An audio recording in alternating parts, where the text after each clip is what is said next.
everyone? We are in the Endgame. I saw the movie, and this is the video that no one has the stones to make.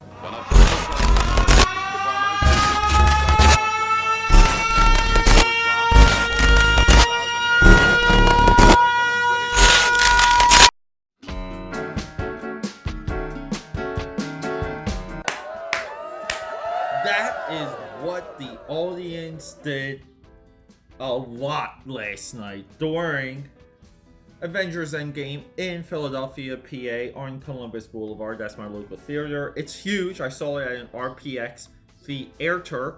Got myself some popcorn merch. I always like branded cups because I just usually go out and I just fill these things up with alcohol, and they're disposable, meaning that you can leave them somewhere and get on with your day. Okay, we have to get into. You don't care about my film going experience, and we have to get into this. See, I just a little side note. I have a long history of like turning a corner on movies I was initially disappointed with. This goes all the way back to Independence Day. I remember for Independence Day, I sat down and I wrote reviews for that movie and mailed them into Comic Scene magazine and Fandango, not knowing what I was doing. And I was highly critical of Independence Day, and it took me years to understand the intent of that movie, and now it's one of my all-time favorite movies. You know, we can say Star Wars Episode 1, Matrix Reloaded, Dead Man's Chest. Some of those, definitely the Matrix trilogy, I'm all on board with it. I completely love the Matrix trilogy. I love the first 3 pirate movies. And now we're here. We have this. It's no secret. Your boy here, this dude, not a big fan of the Captain Marvel movie. That was a confusing movie in my eyes. I couldn't pinpoint the villain. Not enough of a hero's struggle. Not enough of a hero's journey in Captain Marvel. But it wasn't disastrous, it just wasn't engaging. But I do love Brie Larson. She is beautiful. Beautiful woman, and she's a little bit of a fighter. She's a little feisty. Brie Larson, I think, is a spark plug. But anyway, we got this movie. And I just think everyone's brainwashed. How did everyone get so brainwashed on this movie so quick? Because according to my text messages, not a lot of people seem to love it. No one really thought this was it. Now, does this mean that the general audience, the GA, is not going to do backflips? Whatever, I don't care. You're brainwashed, this guy's not, and let me just go into it. Let me go into the top 10. I don't know how to define it. The top 10 things people are ignoring. The top 10 things I hated about this movie. The top 10 things that took me out of this movie. Because my brain works as I'm watching it. And I can't turn it off. And I've seen the other movies. And I know the mythology. And I know the lore. And I'm dealing strictly with the Marvel Cinematic Universe. I'm not using the comic books as a reference point. So I cannot get upset over that. And the movie is still making zero sense because they use time travel. And time travel destroys every single thing it touches except for Hot Tub Time Machine 2. I love the second one, and Back to the Future. It's even destroyed Terminator. And I get it. You're going to have these things that just never add up. That's why you don't do it. Or if you do it, it's like tiny, quick, and smart. Which this was not. It felt like 2 hours of the movie was them. I spent 2 hours of this movie watching other movies that I've seen. I've seen these movies. So why am I thrilled by it? I don't know. Let's just get into the absolute piece of perfection in this. It's the first 20 or so minutes. I don't know. I wasn't looking at my phone. I could be a little bit wrong. Let me get some of this real quick. It was the first 20 minutes and how that acted as the epilogue of Infinity War. Oh, that was perfect. Perfect. I love the idea of Thanos destroying the stones. Brilliant. And that's where the brilliance ends. Because we jump to 5 years later, and here we go. Number 10. Number 10. The Avengers become soy boys. And by this I mean weak, frail, soft, emotionally destroyed, beaten up, wimps. And I get it, the snap messed them up. Ooh, you can't deal with the snap. Okay, if we go by the Avengers one by one in their history, from the movies, from what we know, well, definitely Captain America has seen horrors greater in WW2 than what happened in Infinity War. Thor, the Asgardian,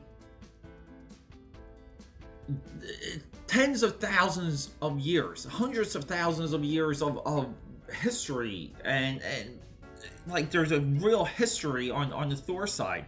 They've dealt with multiple Armageddons. They've dealt with multiple losses. It is their way. Thor failing would not even affect him like that. Now, I'm not saying these characters can't be tighty-whitey, that they can't be weepy about it, that they can't be pissed. They should be more pissed and more proactive to solve the problem than just sitting down like a bunch of wimps. So, this goes right into point number 9. So, just to reiterate, just to say it again, point 10, the Avengers are wimps. Don't like it, don't buy it. Not even Black Widow. Black Widow is a spy. She did nothing but lie her entire life. No one is proactively thinking about this thing, thinking about reversing it, getting it back, or continuing. 9. We got Hawkeye and Ronan. Now, I never thought I would ever see anything close to Ronan. I'm getting real close to you, by the way. But I never thought I would see a Ronan in, like, live action. Ronan is one of the dumbest ideas that Marvel ever greenlit Brian Michael Bendis to do. It's one of the most failed reveals in comic book history. One of the most disappointing reveals in comic book history. But we have Ronan, and Ronan is 100 times cooler and more streamlined in here in Endgame. Endgame got Ronan way better than the comics ever did. And Ronan is just a maniac. He's just killing cartels, he's killing Yakuza, he's just traveling all over the world. And what is revealed, this is for number 9, what is revealed in the Ronan sequence? That the world, that Earth, still has problems. There's still crime, there's still evil, there's still bad people. So Ronan's proactive in doing his job, and he's actually inspired, what you can say is a positive blowback of the snap. But the rest of the Avengers are just sitting down, crying, being wimps. So what's up with that? I want to say, when we're dealing with creative things, when we're just creating, meaning that at one time the Avengers Endgame movie, it was nothing on the earth, and then thousands of people get together and they make Endgame happen, and it's amazing. And the way that these giant movies are streamlined today fascinates me. It should fascinate anyone that's into Sigma 6 and pipeline production and workflows and project management. But look, so it doesn't mean that like they pick the best ideas and they pick the best directions. That's what the intent of this video is. The ideas that they picked and the direction that they chose to go in was false. It was false. Number 8. The world, Earth. Okay, every time they show Earth, it's desolated, it's unkept, it's gray, it's depressing, and we're to believe that there wouldn't be good that came from Thanos' snap. This is a philosophical position here. Thanos' snap also killed bad people. Thanos' snap also killed villains. Thanos' snap also took away evil. And we're to believe that no one would be worshipping Thanos at this point. We're living in a world, in an Earth that's fully aware of aliens and gods and Infinity Stones and the Avengers and superheroes and supervillains. And no one, just the idea that they want to have people worshipping Thanos and have that portrayed while Scott Lang is diddling about, again, doing his little self-discovery, which was good exposition, but still, okay? I didn't buy it. I didn't buy Earth going into disarray. Thanos had a point, and they should have doubled down on that point. Number seven. Okay. I'm trying to go in sequence here, but I gotta talk about the Soul Stone and how confusing it all is now. Because that was the scene in Infinity War when Thanos sacrifices Gamora, takes her hand, and just tosses her, and he loves her, so he gets the stone. And now we're dealing with two characters that have been portrayed to this point. We got Black Widow and Hawkeye portrayed to the point where they have a love for one another. So I was anticipating a hook. I didn't get the hook that I was anticipating. That might be the next video. I'm thinking about doing the things I would change and explain the things in Infinity War, the things I would change. But number 7 is confusing because both of those characters, Hawkeye and Hawkgirl, were trying to sacrifice themselves to get the stone. I thought you had to sacrifice what you loved, meaning that what you loved couldn't commit suicide. Gamora could not commit suicide and jump over the cliff to get Thanos the stone. So that is just confusing.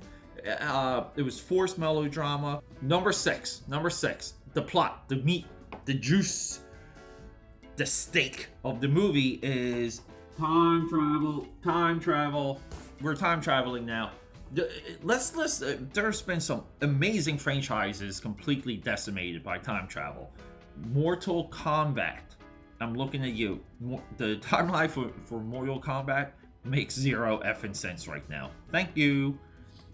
And then we have franchises that roll around and love time travel. Star Trek. But now Star Trek, between the Kelvin timeline, the Next Generation, and Discovery, is completely destroyed by time travel. It's so confusing. Okay. So, I knew going in that time travel was going to be a heavy thing in this movie, even though it's hardly even set up in Paul Rudd and the Wasp. Hardly set up in Paul Rudd and the Wasp.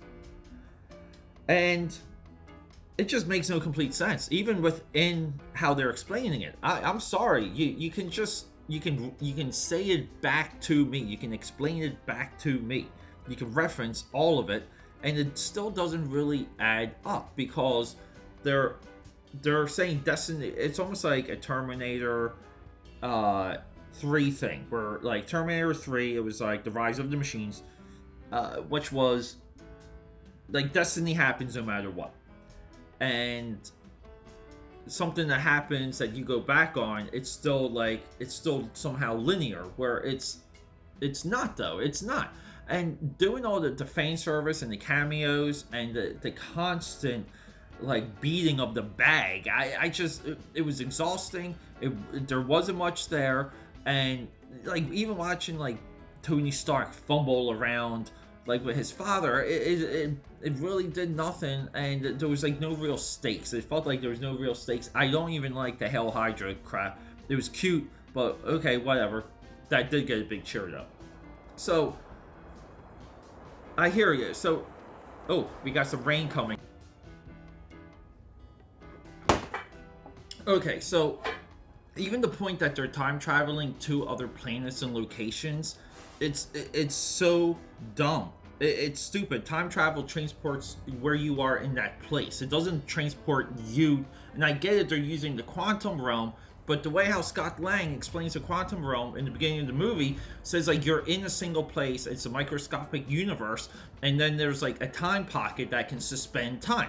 So I get it, they do things and they can control it. Cool, comic book movie science. But they're transporting from Earth to all over the universe instantly.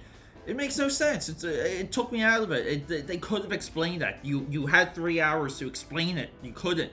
Number 5, and we're leaning towards number 1 here.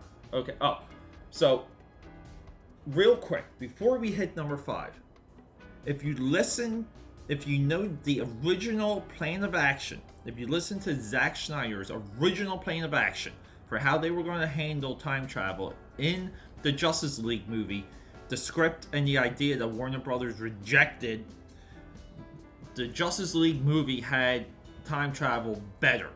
Just better. It was a better idea. And in my day, at the end of the day, the better ideas always win. That's 1 point for Zack Snyder. Number 5.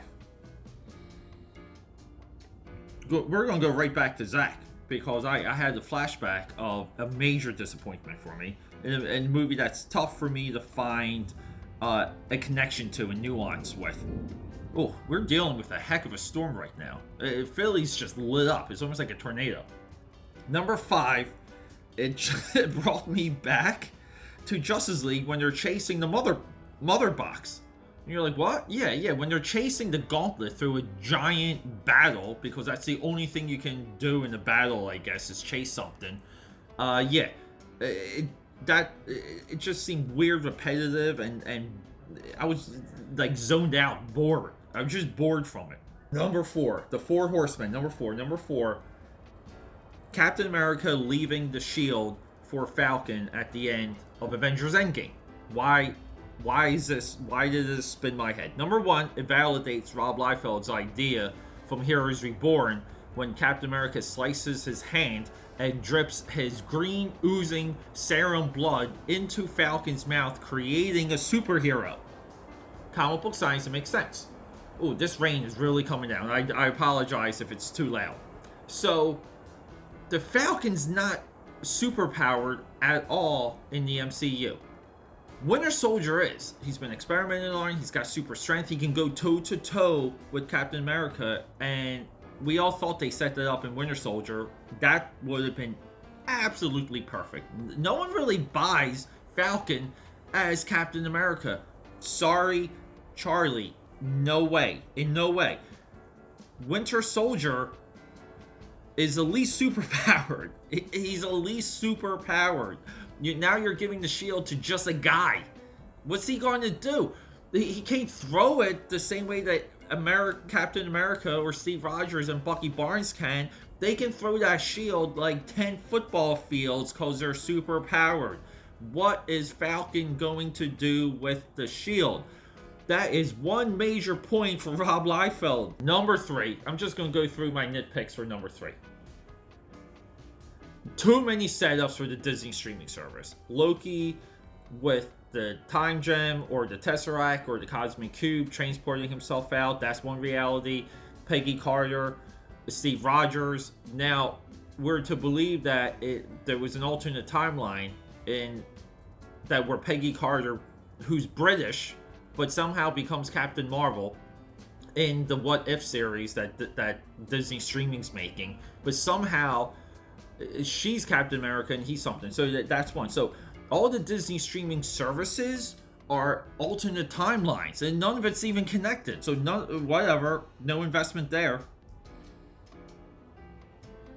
Captain America with Thor's hammer even coming back, completely stupid. Captain America has had multiple chances in the MCU to lift the hammer. He couldn't. So what made him worthy? What? I didn't like it. People went bonkers for that, and that was kind of cool to see. How did Tony Stark get the gems when Thanos snaps at the end of the movie? How were they able to remove the gauntlet so easily from Thanos once he's fighting everyone and gets the gauntlet, and then boom, they strip it right off of him? It's just dumb. It's just dumb. I don't understand the gem thing. Anyone that does, comment below, let me know. I don't buy into that Captain America would want a life with Peggy Carter. I don't, because he's a WW2 vet. You have loss embedded, even if it's lost love. or whatever. It's embedded in your DNA. Again, WW2 horrific. Don't undersell it. But okay, cool. I still buy it, but that's a nitpick. A big number 2. If you're giving me a 3-hour movie, don't waste time. Because they acted like they made that movie as if they knew it was going to be 3 hours. So they wasted time, if that makes any sense. I don't know if it does. You had 3 hours to explain the higher cosmic gods of the MCU as per the Guardians of the Galaxy flashback, and how those gods should have intervened with Thanos, because even that Thanos is powerful and all-knowing, but somehow weakened at the end, because in the beginning of Infinity War, he goes through the Hulk like it's nothing, and all of a sudden, he can't fight Captain America and just take him out in like 2... Okay? And I say that because it was emphasized in Infinity War. If it wasn't as emphasized as it was in the beginning of Infinity War, I wouldn't harp on it. But the higher gods should have came in and treated Thanos as if he was playing with a toy when he completed the gauntlet. That was like your hubris. That was your Nebula stealing the gauntlet moment from the comic. And this is the only time I'll say that they really should have stuck with something from the comic. Like Thanos should have lost the gauntlet, or lost the power, or lost the effects of it through hubris. And we're just again, I don't believe he, like, there's a side of me that doesn't buy into him even destroying the stones, as cool as I thought it was. Number one, Zack Snyder wins, everybody. I'm sorry. Zack Snyder's idea for the Justice League movie, rejected by WB. His idea of having a split reality, split timelines, Darkseid taking things over, cats and dogs living together, is a better idea than what they did in Avengers Endgame. And I would have much rather have seen the movie Zack Snyder describes in this clip. He had to jump right before Darkseid boom tubes into the Batcave to murder Lois, so you have to I much rather have seen that movie. That just seems more fun. He has the time travel thing figured out. It just makes a little bit of weird comic book sense. And I'm sorry. One of the points of this video is just to say, everyone's brainwashed to think that the perfect choices were made because there's no other option. No. There's better options and better decisions. This is what direction is all about. All the time. Could I have done a better job? I don't know. I'm not in that position. But I'm just in my kitchen making videos. But no. Zack Snyder wins, number 1. I gotta go. I'm so sick of this crap.